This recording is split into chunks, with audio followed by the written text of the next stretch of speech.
그런즉 내 사랑하는 자들아, 우상 숭배하는 일을 피하라. 나는 지혜 있는 자들에게 말함과 같이 하노니 너희는 내가 이르는 말을 스스로 판단하라. 우리가 축복하는 바 축복의 자는 그리스도의 피에 참여함이 아니며 우리가 떼는 떡은 그리스도의 몸에 참여함이 아니냐. 떡이 하나요 많은 우리가 한 몸이니 이는 우리가 다 한 떡에 참여함이라. 육신을 따라 난 이스라엘을 보라. 제물을 먹는 자들이 제단에 참여하는 자들이 아니냐. 그런즉 내가 무엇을 말하느냐. 우상의 제물은 무엇이며 우상은 무엇이냐. 무릇 이방인이 제사하는 것은 귀신에게 하는 것이요 하나님께 제사하는 것이 아니니 나는 너희가 귀신과 교제하는 자가 되기를 원하지 아니하노라. 너희가 주의 잔과 귀신의 잔을 겸하여 마시지 못하고 주의 식탁과 귀신의 식탁에 겸하여 참여하지 못하리라. 그러면 우리가 주를 노여워하시게 하겠느냐. 우리가 주보다 강한 자냐. 할렐루야. 오늘 새벽에도 하나님의 크신 은혜가 우리 모두에게 가득하시기를 주님의 이름으로 축복합니다. 여러분, 우리가 성숙함이 무엇인지를 오늘 알아보려고 하는데요. 여러분, 성숙함의 특징이 무엇일까요? 아마도 구분해야 할 것을 잘 구분할 줄 아는 것. 그쵸? 이것이 바로 성숙함입니다. 그리고 사용해야 할 것과 사용하지 말아야 할 것을 아는 것. 바로 이것이 성숙함의 기준입니다. 반대로 성숙하지 못한 것은 뭘까요? 지금 말씀드린 대로 구분해야 할 것을 구분하지 못하고 또한 모든 상황에 내 마음대로 내 감정대로 사용하는 것일 것 같습니다. 아빠 엄마가 딸과 함께 어느 식당에 가서 만두를 맛있게 함께 먹고 있었습니다. 근데 그때 엄마가 갑자기 딸에게 이렇게 묻습니다. 딸, 엄마가 좋아? 아빠가 좋아? 우리 딸은 엄마랑 아빠 둘 중에 누가 더 좋아? 라고 묻게 된 거죠. 딸이 곰곰이 생각합니다. 잠시 생각하던 딸이 이렇게 엄마에게 되묻습니다. 만두를 하나 집어든 후 만두를 반으로 쪼개 되물었습니다. 엄마, 봐봐. 엄마는 어느 쪽이 더 맛있을 것 같아? 이제는 이 딸 아이가 어리지 않다라고 하는 것입니다. 이제는 기분에 의해 엄마와 아빠를 선택하지 않게 되었습니다. 이미 성장한 거죠. 성숙한 것입니다. 이렇게 순간순간의 감정에 따라 또한 어떤 내 생각에 따라 대상에 따라 상황에 따라 그 변하지 않는 것, 이것이 바로 성숙함, 분별이라고 생각을 합니다.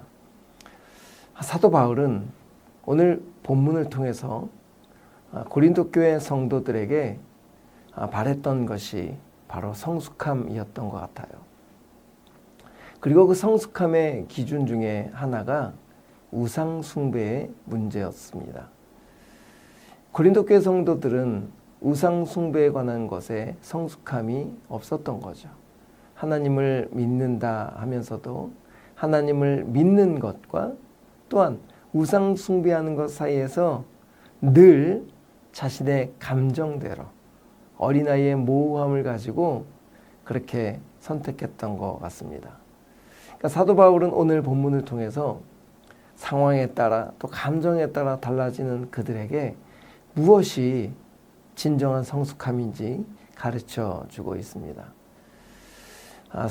우리도 마찬가지죠. 그리스도인이지만 늘 감정과 내 생각에 의해 선택을 할 때가 참 많이 있다라고 생각합니다. 오늘 본문을 통해 우리도 한번 돌아봤으면 좋겠습니다. 하나님을 믿는다 하지만 마음의 중심이 제대로 잡혀 있지 않는 것. 그렇지 않은가 한번 생각해 보면 좋겠습니다.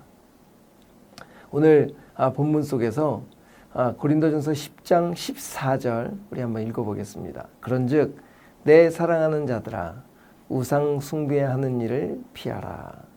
내 사랑하는 자들아 라고 이야기하고 있어요. 우상 숭배하는 것을 피하라. 여러분 여기서 먼저 사랑하는 자들이 누구일까요? 당연히 고린도 교회 성도들이었을 것입니다. 그런데 그 성도들 중에는 사도 바울 그 사도직에 대한 의심을 하며 괴롭게 했던 성도들도 있었겠죠. 또한 그 고린도 교회 성도들 중에는 분파를 형성하고 교회를 어지럽히는 사람들도 있었을 것입니다.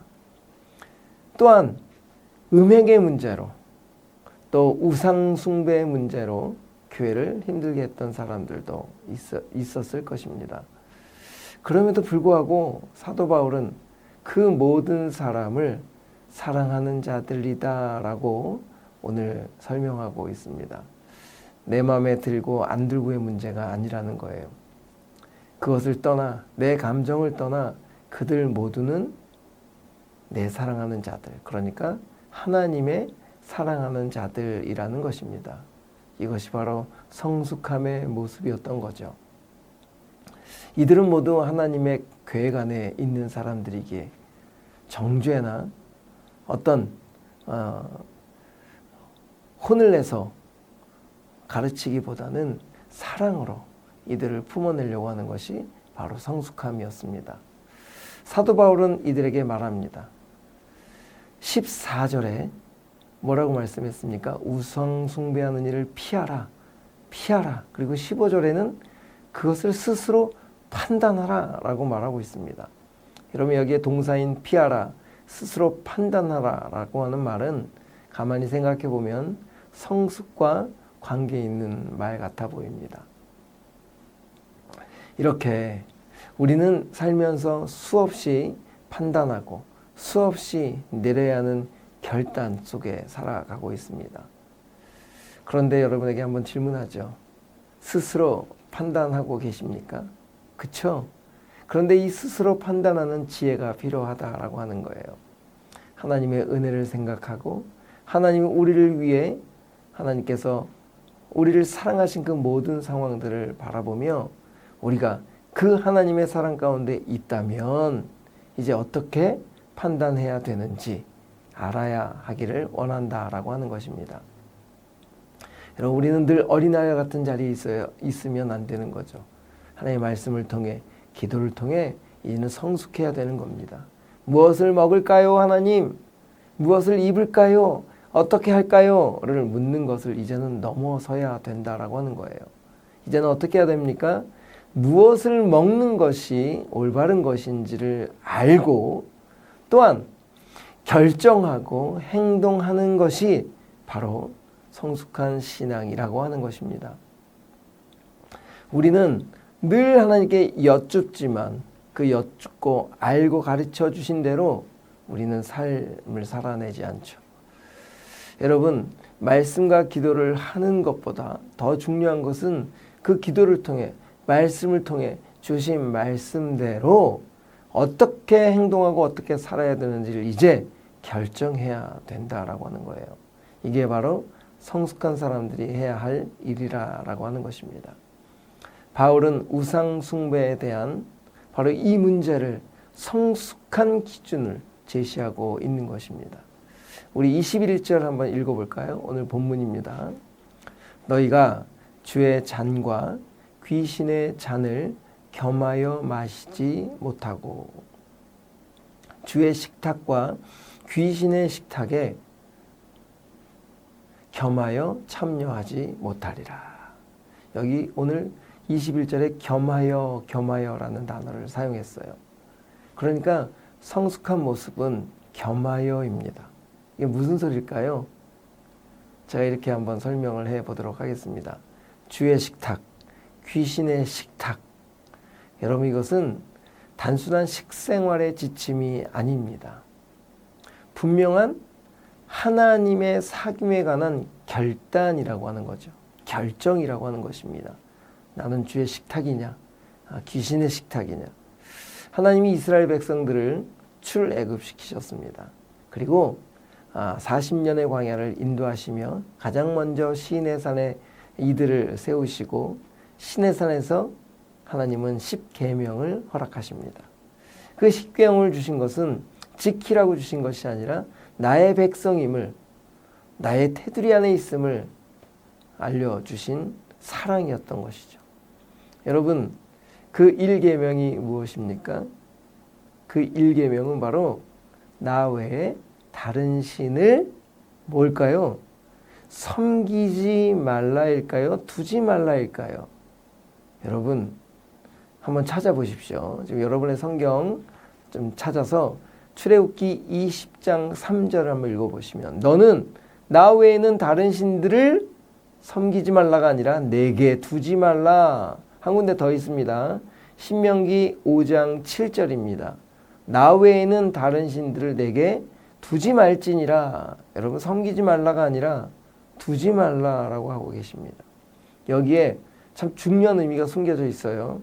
나 외에라고 하는 히브리어를 찾아보니까 여러분, 앞에 before, al이라고 하는 히브리어와 파나이라고 하는 얼굴, 파님에서 파생된 단어를 사용하고 있습니다. 그러니까 알파나이, 그러니까 내 얼굴 앞에, 나 외에는 이라는 바로 단어는 내 얼굴 앞에라고 하는 단어예요. 그러니까 하나님은 제1계명에 내 사랑하는 백성들아, 내 얼굴 앞에는 너만 있었으면 좋겠어 라고 말씀하고 계시는 거예요.